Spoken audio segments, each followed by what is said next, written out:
Cookery சேனலை பார்த்து யார் வேணாலும் சமையல் பண்ணலாம். ஆனா சுவையான சமையல் பண்றது எப்படி? நான் இதயம் நல்லெண்ணெயில சமையல் பண்றேன். ஆஹா ஓஹோன்னு பாராட்டுறாங்க. நீங்களும் இதயம் நல்லெண்ணெயில சமையல் பண்ணுங்க, பாராட்ட வாங்குங்க. தினம் தோறும் வாங்குவே இதயம் இதயம். துணை குடியரசுத் தலைவருடைய தேர்தல் வாக்களிப்பு முடிய போகுது. நீங்க உங்க கூட்டணி சார்பாகவும் நீங்க சிபி ராதாகிருஷ்ணன் வாக்களிச்சிருக்கீங்க. அவர் எவ்வளவு வாக்குகள் வித்தியாசத்தை வெற்றி பெறுவார் நினைக்கிறீங்க? காலையில் கழகத்தினுடைய பொதுச் செயலர் எடப்பாடி பழனிசாமிக்கு தொடர்பு கொண்டோம்.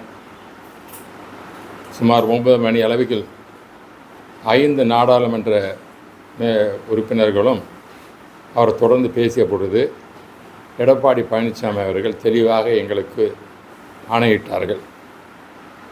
அனைத்திந்திய அண்ணா திராவிட முன்னேற்றக் கழகம் ஒரு தமிழரை தமிழ்நாட்டிலிருந்து பிற்பட்டு சமுதாயத்தைச் சேர்ந்த முதலில் இந்தியாவினுடைய துணை ஜனாதிபதியாக வெற்றி பெறுவதற்கு நாம் ஒத்துழைக்க வேண்டும்.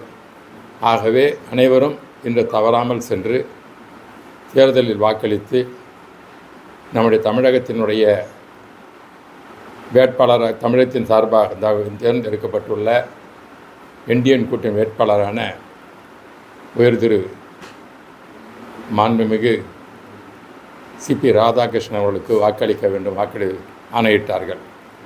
அதற்கேற்ப சுமார் 12 மணி அளவில் நாங்கள் 5 பேர் ஒன்றாக சென்று வாக்களித்து வந்திருக்கிறோம். அதில் உங்களுக்கு தெளிவாக தெரியும், இன்று இருக்கிற சூழ்நிலையில்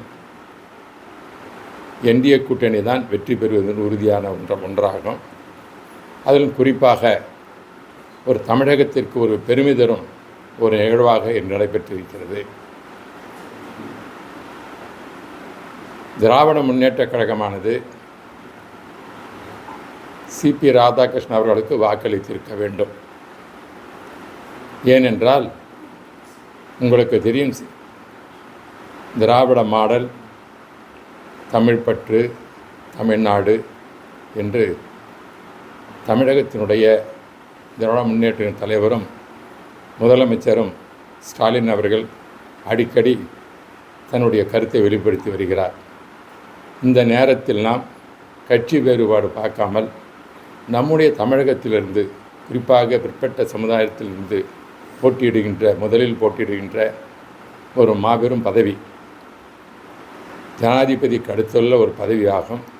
நான் சொன்னது போல் புரோட்டோக்காலில் பார்த்திருந்தால் பிரைம் மினிஸ்டருக்கு மேற்பட்ட ஒரு பதவி.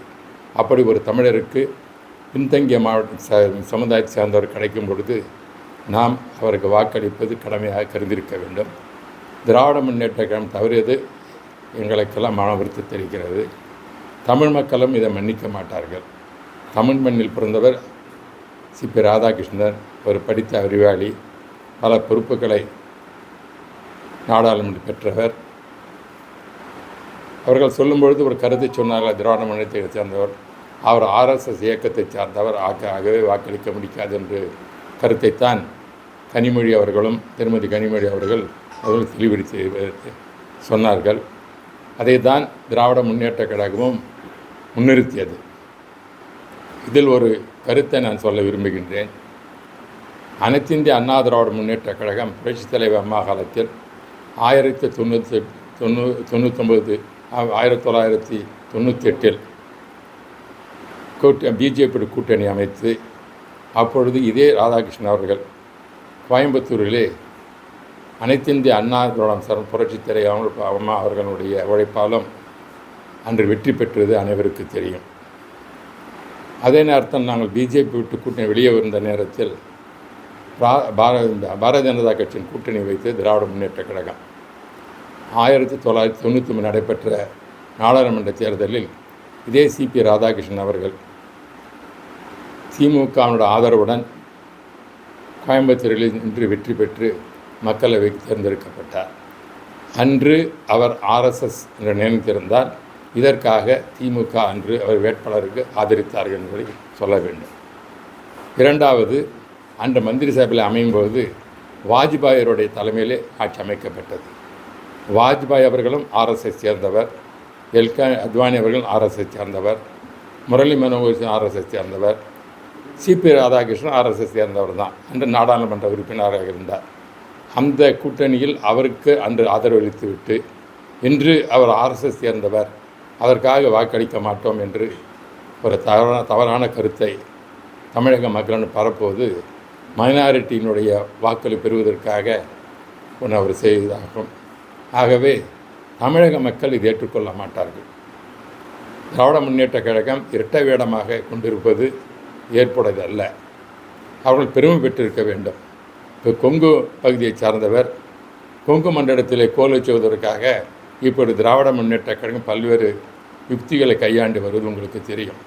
அப்படி இருக்கும் பொழுது அதே கொங்கு மண்டலத்தைச் சேர்ந்த ஒரு தமிழரை, பின்தங்கிய வகுப்பை சார்ந்தவரை, சமூக நீதிக்காக போராடுகின்ற திராவிட இயக்கம், அதன் வழியிலே வந்த திமுக இருக்கட்டும், அனைத்து இந்திய அண்ணா திராவிடம் இருக்கட்டும், அது எப்பொழுதும் இடஒதுக்கீட்டில் நாங்கள் முன்னிருப்பது இந்த இயக்கங்களாகும். குறிப்பாக புரட்சியாளர் எம்ஜிஆர் காலத்திலே இடஒதுக்கீடு என்பது 69% செய்யப்பட்டது தமிழகத்தில். இந்தியாவில் நடப்பாத ஒரு பெரிய சாதனை செய்து காண்பித்தார்.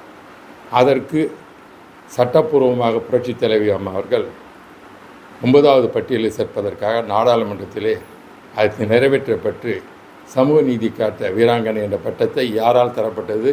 திராவிட கழகத்தைச் சேர்ந்த ஒரு திரு வீரமணி அவர்களால் அவர் தரப்பட்டது. அப்படிப்பட்ட நேரத்தில் இந்த சூழ்நிலையில் பாரதிய ஜனதா கூட்டணி வைத்து 1999 2004 வரை பிஜேபி கூட்டணி இருந்த திராவிட முன்னேற்ற கழகம் ஒரு தமிழ்நாட்டைச் சேர்ந்த ஒரு நல்ல மனிதரை, தமிழ் பற்றாளரை, படித்தவரை, நல்ல பண்புள்ளவரை, சிபி ராதாகிருஷ்ணன் அவர்களை பின்தங்கி மன சேர்ந்தவர்கள் சமூகத்தை சேர்ந்தவருக்கு வாக்களிக்காதது மிக வருத்தமாக இருக்கிறது. ஆகவே இந்த வெற்றியானது எடப்பாடி பழனிசாமி அவர்கள் தெளிவாக எங்களுக்கு ஆணையிட்டு நாம் ஒரு தமிழர் என்ற முறையில் அவரை நாம் தேர்ந்தெடுக்க வேண்டும் என்ற வேறு கருத்தை சொன்னார். அவர் ஆணையிட்டு நாங்கள் வாக்களித்திருக்கிறோம். அதில் அவர் வெற்றி பெறுவது உறுதி என்பதை உங்களுக்கு என்றால் நன்றாக தெரியும். அவர் பொறுப்பேற்றவுடன் என்ன நம்முடைய இந்திய நாடு எதிர்பார்க்கிறதோ சட்ட அமைப்புக்கேற்ப பணியாற்றுவதாக எங்களிடமெல்லாம் அவர் பேசினார். நேற்று கூட பிரதமர் அவர்கள் கூட்டத்தை நடத்தும் பொழுது சொல்லானது ஒரே 2 நிமிடம் பேசினால் கூட அவர் சொன்னார், எனக்கு இந்த ஒரு வாய்ப்பை தந்திருக்கின்றீர்கள், இந்த வாய்ப்பானதை பயன்படுத்தி சட்டத்துக்கு உட்பட்டு எல்லோரும் அரவணைத்து வாக்களிக்கின்றார்களோ மற்றவர்கள் இல்லையோ அனைத்து கட்சி நண்பர்களும் சேர்ந்து நான் சிறந்த முறையில் செயல்படும் என்ற உறுதியை அளித்தார். அத்தகைய ஒரு மனிதருக்கு வெற்றி பெறுவது உறுதியாக இருக்கிறது. அந்த வெற்றிக்காக நாங்கள் 5 பேரும் ஒன்றிணைந்து எடப்பாடி பழனிசாமி அவர்கள் ஆணைக்கு ஏற்ப நேரடியாக சென்று உடனடியாக வாக்களித்து வந்திருக்கின்றோம். வெற்றி என்பது உறுதி என்பது எங்களுடைய கருத்தாகும். அதிமுக 5 எம்பிக்கள் இருக்கீங்க. அதில் ஒரு எம்பி தர்மர் ஓ பன்னீர்செல்வமுடைய ஆதரவாளர். அவர் ஏற்கனவே தேசிய ஜனநாயக கூட்டணியிலிருந்து விலகிட்டேன் அப்படின்னு சொல்லியிருக்காரு. ஆனால் அவரும் இன்னைக்கு சிபி ராதாகிருஷ்ணனுக்கு வாக்களிச்சிருக்கிறாரு. அப்படின்னா அவர் தேசிய ஜனநாயக கூட்டணியில் இருக்கிறாரா இல்லையா?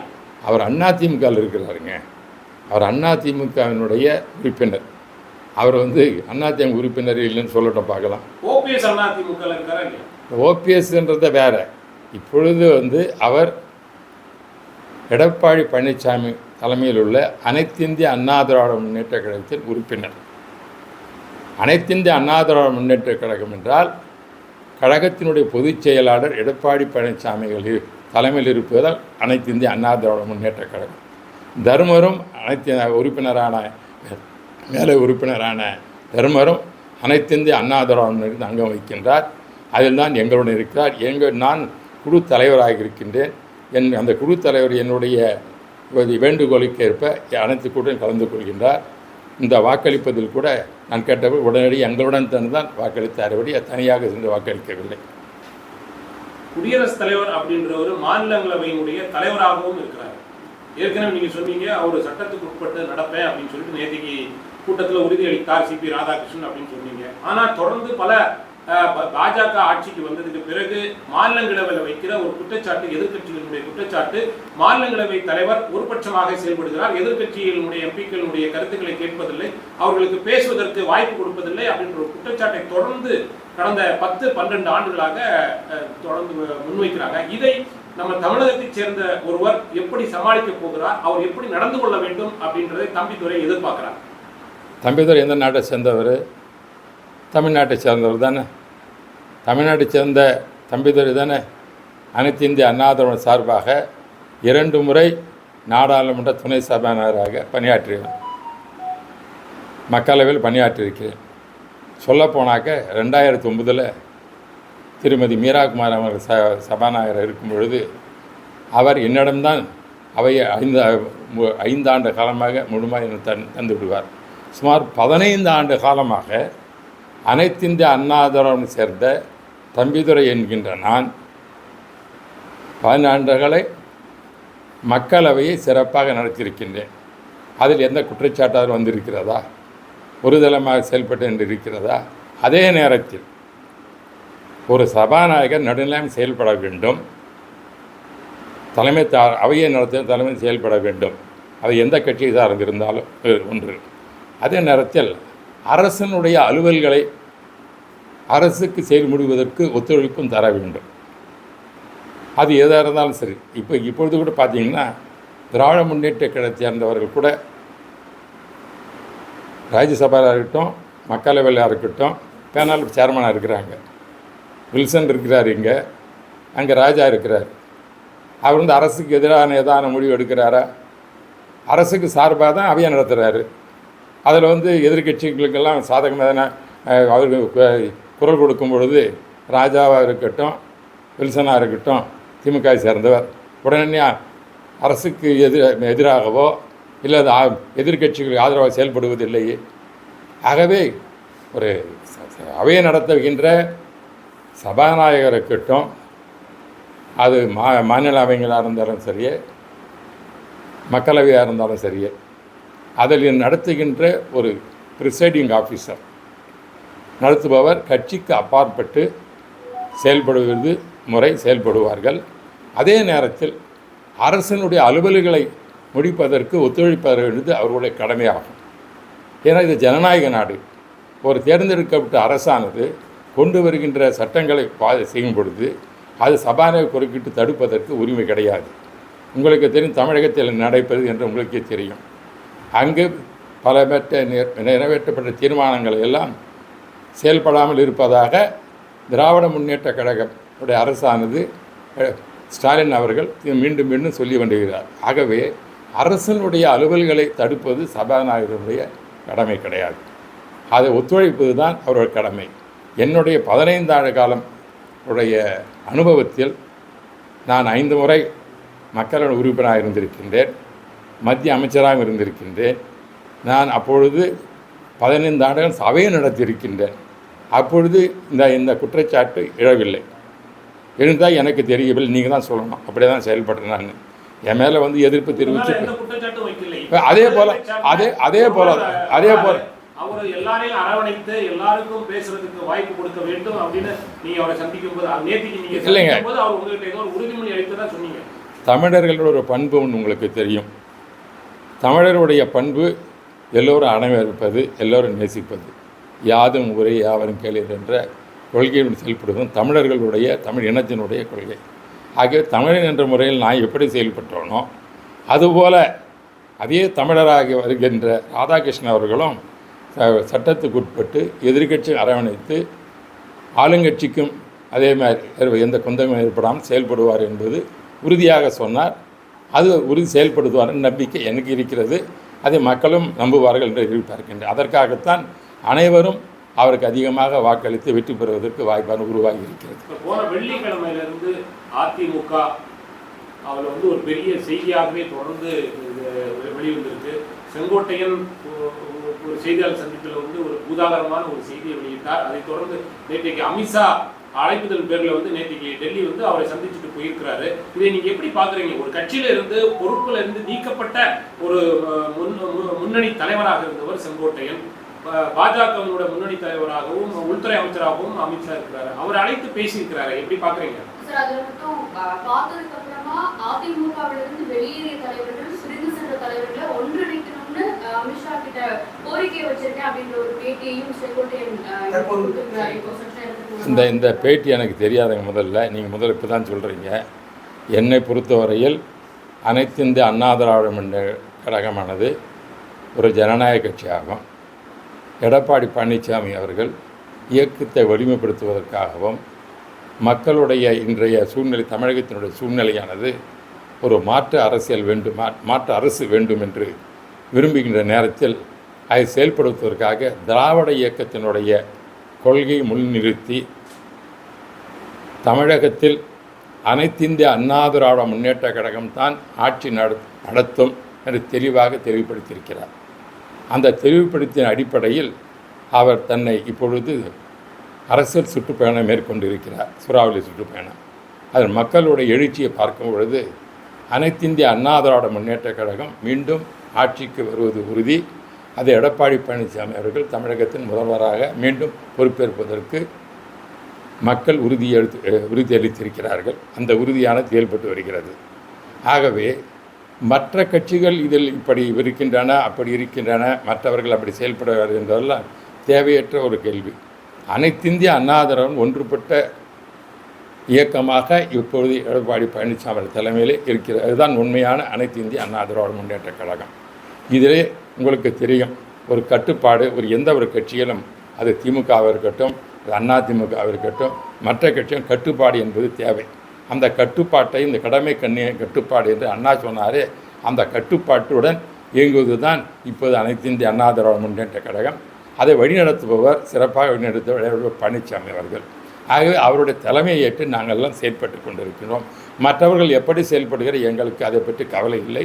இதை பொறுத்தவரையில் எடப்பாடி பழனிசாமி இருக்கிற முடிவு தான் சரியான முடிவாக நான் கருதுகின்றேன். அதன் வழியில் தான் ஆட்சியும் அமையும். கூட்டணி கட்சிகள் பற்றி எப்படி வருகிறார்கள் என்பது அவரவருடைய எண்ணங்களாக இருக்கட்டும். எங்களுடைய எண்ணம் அனைத்து இந்திய அண்ணா திராவிட முன்னேற்ற கழகம் புரட்சித் தலைவர் எம்ஜிஆர் உருவாக்கப்பட்ட இயக்கம், அம்மாவால் பாதுகாக்கப்பட்ட இயக்கம், இரட்டை இலை சின்னம். இந்த திராவிட இயக்கத்தின் கொள்கையை, தமிழ் மொழி, தமிழ்நாட்டினுடைய உரிமைகள் பாதுகாப்பதற்காக நாங்கள் போராடி வருவதை தவிர மற்றவர்களுடைய அரசியலில் ஈடுபட்டாலும் அதற்காக வளர்ந்து கொடுப்பதற்கு ஒரு சூழ்நிலை இல்லை என்பது தான் நான் தெளிவாக சொல்ல நினைக்கிறேன். வெளியேறிய தலைவர்கள் மீண்டும் தேசிய ஜனநாயக கூட்டணியில் இணையணும், இல்ல அதிமுக ஒன்றிணையணும்னு ஒரு வலியுறுத்தல் பாஜக தலைமையிடமிருந்து வந்தா அதிமுக ஏற்குமா? எங்க அதிமுக பொறுத்தவரை உங்களுக்கு தெரியும், ஒரு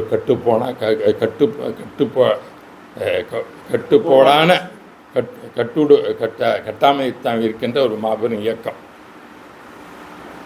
இதில் எந்தவித கருத்து வேறுபாடும் கிடையாது. அந்த கட்டுக்கோப்புக்கு, இந்த கடமைக்கு ஏற்ப இந்த அண்ணா சொன்னாரே, கடமை கண்ணியம் கட்டுப்பாடு, அந்த கட்டுப்பாடுடன் செயல்படுவது தான் அனைத்து இந்திய அண்ணா திராவிட முன்னேற்ற கழகம். இது என்னை போன்ற தொண்டர்கள் எடப்பாடி பழனி தலைமையை ஏற்றுக்கொண்டு அவருடைய ஆணைக்கும் அந்த இயக்கத்தினுடைய ஜனநாயகத்தை ஏற்பவும் கட்டுப்பட்டு செயல்படுகின்றோம். மற்றவர்களை பற்றி நான் கருத்துக்கள் சொல்ல எதையும் விரும்பவில்லை. பேசும்போது சொன்னீங்க, எடப்பாடியார் எல்லாரையும் அரவணைத்து ஒற்றுமையுடன் செயல்படுகிறார் அப்படின்னு நீங்க சொன்னீங்க. அதான் அவங்களும் சொல்றாங்க, நாங்களும் வந்துடுறோம், அதிமுக இல்லைங்க, நாங்கள் இப்போ சொல்றதையும் இல்லை, நான் கேட்க பதில் சொல்றேன். இல்லைங்க, அனைத்து இந்திய அண்ணா திராவிட முன்னேற்ற கழகத்தில் இருக்கின்றவர்கள் நாங்கள் கட்டுப்பாடுடன் எடப்பாடி பழனிசாமியினுடைய தலைமையேற்று செயல்படுகிறோம். நாங்கள் இந்த அதிமுக உறுப்பினர்கள் தான் நாங்கள் இருக்கிறோங்க. மற்றவர்கள் பற்றி நான் சொல்ல முடியாது. இல்லை இருக்கட்டும். அப்போ எடப்பாடி பழனிசாமி என்ன தலைமை எடுக்கிறோம் அதை ஏற்ற செயல்படுவது தான் அவருடைய செயலாக இருக்க வேண்டும். அவ்வளோதான் சொல்ல முடியும். எங்கள் அதிமுக ஒன்றிணைந்து தான் இருக்குதுங்க. நாங்கள்லாம் ஒன்றா தான், அதிமுக யாரும் ஊரும் எல்லாம் ஒற்றுமையாக தான் இருக்கிறோம். எடப்பாடி பழனிசாமியோட தலைமையில் ஒற்றுமையாக தான் இருந்து கொண்டு இருக்கிறோம். அவங்க சொல்றது, நாங்க வெளியில போயிட்டோம், நீங்க எங்களை வெளியில அனுப்பிட்டீங்க, நாங்க அதிமுகல வர்றோம், உங்ககிட்ட ஒன்றிணைந்து செயல்படுகிறோம், எங்களுக்கு எந்த பதவியும் தேவையில்லை, எந்த ஒரு பொறுப்பும் தர வேண்டாம் அப்படின்னு நாங்க அது தயாரா இருக்கிறோம். அது என்ன சொல்கிறேன் எங்களுக்கு தெரியாதுங்க. அது அதெல்லாம் சொல்லுவாங்க. பொதுக்குழு என்ன, அனைத்து இந்திய அண்ணா பொதுக்குழு என்ன முடிவு எடுத்ததோ, செயற்குழு என்ன முடிவெடுத்ததோ அதன் அடிப்படையில் எடப்பாடி பழனிசாமி செயல்பட்டு வருகிறார். அவருக்கு கொடுத்துள்ள அதிகாரம் இந்த பொதுக்குழுவும் செயற்குழுவும் என்ன முடிவெடுத்திருக்கிறதோ செயல்படுத்துவது தான் கழகத்தின் கடமை. அந்த கடமையை அவர் செய்து கொண்டிருக்கிறார். அவ்வளோதான் சொல்ல முடியும். நாங்களும் முக்கியமான தலைவர்கள் 30 வருஷம் 35 வருஷத்துக்கு மேல அதிமுக இருந்திருக்கிறோம். ஏன் எங்களையும் இணைந்து அதிமுகவை வழிநடத்தக்கூடாது அப்படின்றது அவங்களுடைய. நான் திரும்பவும் சொல்கிறேங்க, செயற்குழுவும் பொதுக்குழுவும் எடுத்த முடிவு தான் எடப்பாடி செயல்படுத்த முடியுமே தவிர அதுக்கு மீறி செய்வதற்கு அவருக்கு செய்ய முடியாது. ஏன்னா செயற்குழுவும் பொதுக்குழுவும் தேர்ந்தெடுக்கவர் தொண்டர்களால் தேர்ந்தெடுக்கப்பட்டவர். அவருக்கு வழிகாட்டுவது பொதுக்குழுவும் செயற்குழுவும். செயற்குழு பொதுக்குழு எடுத்த முடிவைத்தான் அவர் செயல்படுத்த முடியுமே, அதற்கு மேல் அவர் செயல்படுத்துவதற்கு அவர் செயல்படுத்த மாட்டார். அதுதான் ஜனநாயக முறை. ஆகவே முன்னணி தலைவர்கள் எல்லாரும் எடப்பாடி பழனிசாமி அவர்களிடம் இவங்களும் முக்கியமான தலைவர்கள், ஏன் அவங்களே நம்ம சேர்த்துட்டு கட்சியை நடத்தலாம் அப்படின்னு முன்னணி தலைவர்கள் எல்லாரும் அவருக்கு ஏன் நீங்க ஏதாவது அறிவுரையோ அல்லது வலியுறுத்தலோ ஏதாவது செஞ்சிருக்கீங்களா? ஏங்க நான் திரும்ப சொல்கிறேங்க, எப்பவுமே ஒரு கட்சியில் பல அடுக்கு முறைகள் இருக்கின்றன. கிளைக்கழகம் இருக்குது, மாவட்ட கழகம் இருக்குது, பிறகு செயற்குழு இருக்குது, பொதுக்குழு இருக்குது. இதுதான் கட்சியை நடத்தும். அந்த கட்சியுடைய பொதுக்குழு செயற்குழுவும் என்ன முடிவெடுக்கிறது அதையும் செய்ய முடியுமே தவிர மீறி செய்வதற்கு யாருக்கும் இந்த அதிகாரம் இந்த கட்சியில் கிடையாது. செயற்குழுவும் ஏன் முன்னணி தலைவர்களை சேர்க்க விரும்பவில்லையா? அவர்களை சேர்த்தா கட்சி வலுப்படும் அப்படின்னு பொதுக்குழுவும் செயற்குழுவுக்கும் இருக்க உறுப்பினர்களுக்கு தெரியாதா? ஏங்க அப்போ பொதுக்குழு செயற்குழு கூட்டிச்சாப்பி அதை பற்றி யாரும் பேசலையே. நீங்கள் கேட்குற கேள்வி அது பொது சொல்ல முடியும்.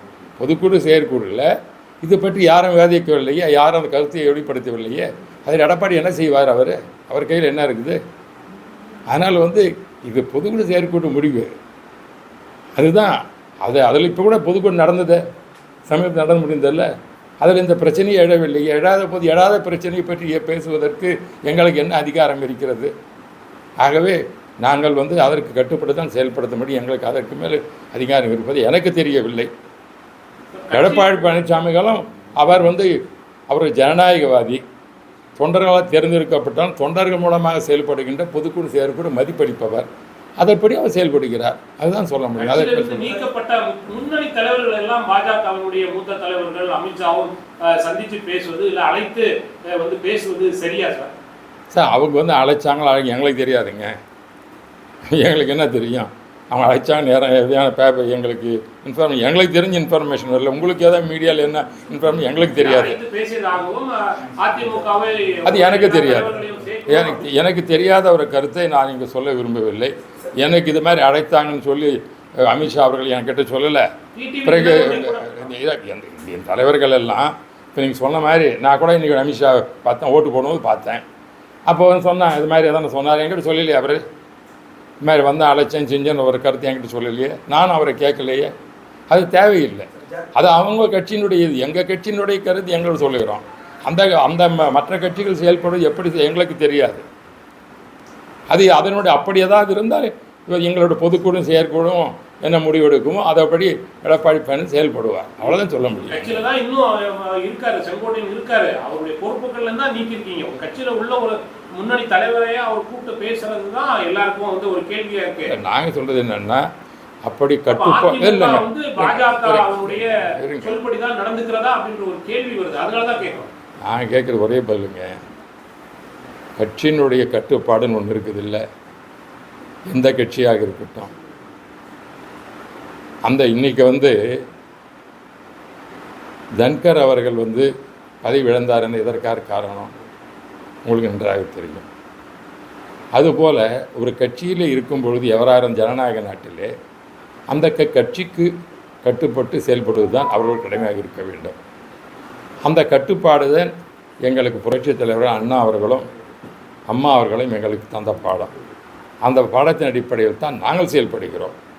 மற்றவர்கள் எப்படி செயல்படுகிறார்கள் என்பது கட்சி தலைமை தெரிந்து அதற்கேற்றாற்ப நடவடிக்கை எடுப்பார்களே தவிர அது நான் கருத்து சொல்வதற்கு நான் சாதாரண தொண்டன், எனக்கு அது பற்றி கருத்து சொல்வதற்கு எந்த உரிமையும் கிடையாது. ஜனநாயகத்தின்படி செயல்படுகிறார் எடப்பாடி பழனிசாமி அப்படின்னு சொல்லுவாங்க. ஆனா அதே ஜனநாயகத்தின்படி செயல்படுவதனால் ஒரு ஜனநாயகத்துக்கு எதிரான ஒரு கருத்து ஒன்று எழுந்திருக்கு.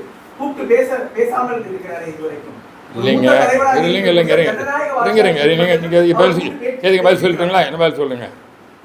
நீங்கள் சொன்னதை பற்றி நாங்கள் முன்ன போய் 6 பேர் பேசணும்னு சொன்னார் இல்லை, யாராவது மற்றவங்களே பேசுனாங்களா சொல்லுங்க. மற்ற பேசுனான்னு சொன்ன எந்த கருத்துன்னு சொல்கிறீங்க. ஜனநாயகத்தில் நாங்கள் மற்றவர்கள் யாராவது இதை நாங்கள் இப்படி பேசணும் அப்படி பேசணும் பேசியிருக்காங்களா? அதான் இல்லை, அதுதான் கட்டுப்பாடு என்பது. என்ன பேசுவது என்பது வேறு, அது ஏற்புடையதான்னு அது ஒரு பக்கம் இருக்கும். ஆகவே இப்போ நீங்கள் கேட்குற கேள்விக்கு மற்றவர்களும் ஏதோ பேசுனாங்கன்னு செய்தியில் சொல்கிறீங்களே தவிர அது நடந்ததாக இல்லை என்று தெளிவாக அப்பொழுதே அது நீங்கள் அவரை கேட்க வேண்டிய கேள்வி. அவரை கேளுங்க. கருத்தை கேட்டு அவர் சரியாக வெளிப்படுத்தி இருக்கிறார். அந்த வகையில ஒரு ஜனநாயகவாதியாக இருக்கக்கூடிய எடப்பாடி பழனிசாமி நான் பேசுவதெல்லாம் எங்களுடைய கழகத்தினுடைய பொதுச் செயலாளர், எங்களுக்கு வழிகாட்டி இருப்பவர், புரட்சித் தலைவர் எம்ஜிஆர் வழியிலும் புரட்சித் தலைவர் அம்மா வழியில் வந்தவர், கழக சாதாரண தொண்டராக நாங்களாம் ஏற்றுக்கொண்டு எங்களுக்கு வழிகாட்டுவதற்காக உரிமை தந்திருக்கின்றோம். அவர் என்ன முடிவெடுக்கிறாரோ, எப்படி செயல்படுகிறாரோ கட்டுப்படுவது தான் எங்களுடைய கடமை. சாதாரண தொண்டனுடைய கடமையும் பொறுப்பான கடமை தான். அந்த கடமையில் யாராவது தவறினால் அது மீது இவர் நடவடிக்கை எடுப்பது தலைவருக்கு உரிமை உண்டு. எல்லா கட்சியிலும் அந்த உரிமை உண்டு. ஆகவே அது பற்றி பேசுவதற்கு பேட்டி அளித்தார்ன்றதுனால பொறுப்புகள்ல இருந்து வெளியெடுத்துட்டாங்க. இப்போ அமித்ஷா வேறொரு கட்சியை சார்ந்தவர், அவரை சந்திச்சு பேசி இருக்கிறதுனால கட்சியிலிருந்து நீக்கப்படுவதற்கு எனக்கு தெரியாதுன்னு சொல்லிட்டு அது மாதிரி நிகழ்ச்சி நீங்கள் தான் சொல்கிறீங்களே தான் எனக்கு ஆதாரப்பூர்வமாக இல்லாத நிகழ்ச்சியை நான் பேசுவதற்கு எனக்கு உரிமை கிடையாது.